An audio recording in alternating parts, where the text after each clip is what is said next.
Okay, so I am hot and sweaty and I haven't done my hair today and I'm coming on to do this live stream quite spontaneously because of something that just happened to me, but all of the best things happen spontaneously. So hello, happy Monday. I hope you are doing super, super well.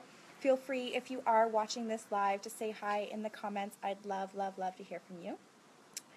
So something that I have been thinking and reading a lot about recently is the fact that we live in a society that basically doesn't give us any space, that doesn't ever make it okay to feel and express and process really difficult emotions. So anger and grief and sadness and really any kind of intense frustration, all of those emotions are kind of dismissed in our culture, and we're really asked to push them down and to ignore them. So not really to process them, but to really just ignore them and to find ways of bringing ourselves back into a happy, upbeat place that makes people comfortable, right?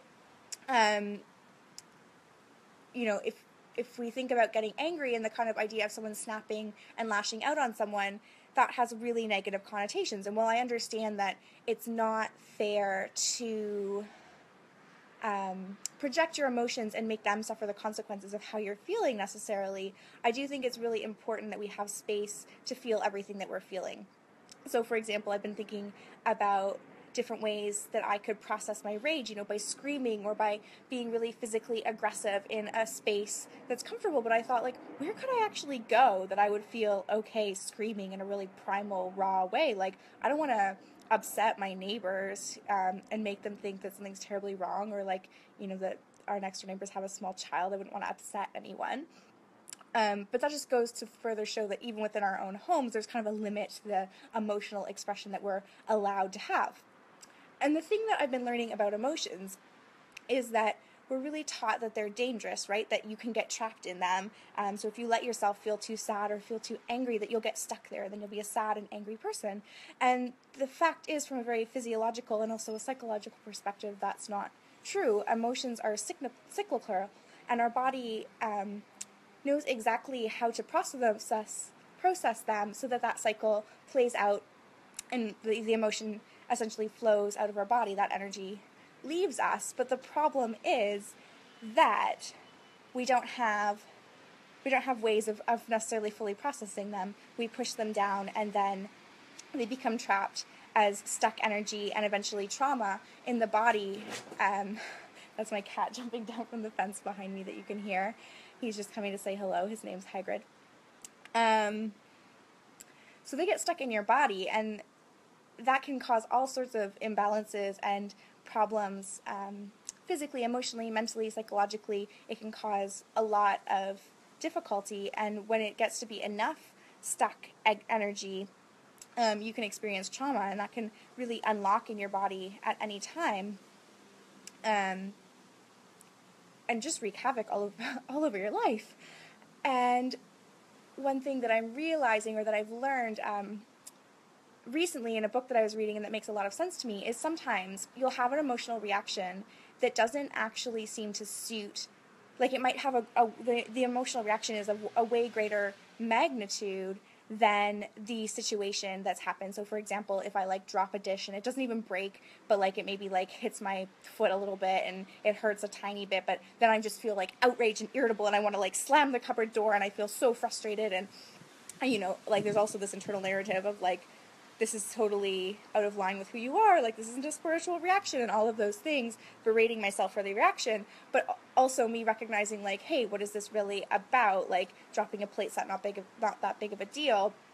And what I've learned recently is that is actually your body's way of trying to process an old, stuck emotion that never had the chance to complete its cycle. So what I am trying to allow myself to do now in those situations where a huge surge of anger, irritability, or sadness comes up and it doesn't feel appropriate to the situation, I am really leaning into that emotion anyways. So if I feel angry and I need to slam the cupboard door and stomp my feet and maybe get tearfully ragey and throw my body around, I'm really allowing myself to do whatever I need to do physically and emotionally just knowing that that's a process of old stuck energy leaving my body.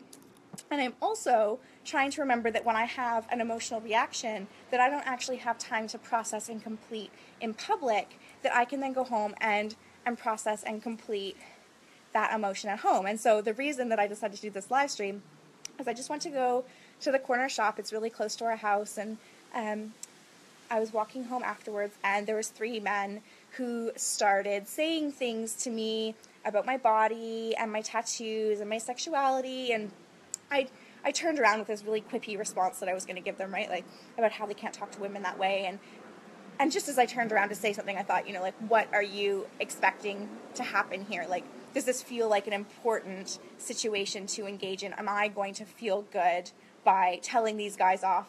Is that going to accomplish anything? Are they going to feel any differently? And in that moment, I just realized, like, I'm on day 2. I don't have the emotional or energetic capacity for this, and I don't think it's going to go anywhere, so I'm just going to walk away. But as I did, that anger was still rising inside of me, and it had nowhere to go.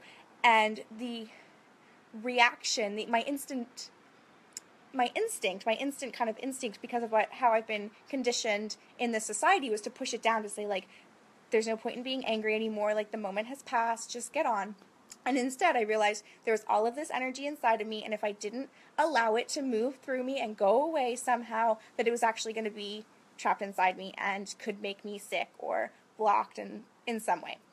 So when I got home, I slammed the door, I went into our bedroom, I screamed, not a full-on scream, but I made ragey, primal noises. I was beating on the bed, and I just physically beat up that bed, let all of that energy move through me until it was gone, until I just felt kind of a sense of release, and I didn't feel angry anymore. That energy had left my body, and I'd been allowing that anger to complete its cycle. So that's just what I wanted to talk about today in terms of feeling feelings and processing difficult emotions, because I think it's bullshit that we live in a society where we don't get the opportunity to feel those deep feelings, and it's only by feeling and processing and allowing those feelings to flow that we actually ever heal from them. So that's my thoughts today on feeling the feels. I would love to hear what you think, and if you have any ways for maybe allowing those more difficult emotions to process in your own life. I think it can be really difficult. They're obviously very uncomfortable, and finding the ways to create space for them is not something we're taught as children, although it definitely should be. So I'd love to hear what you think and what you're doing in your own life. All right, bye.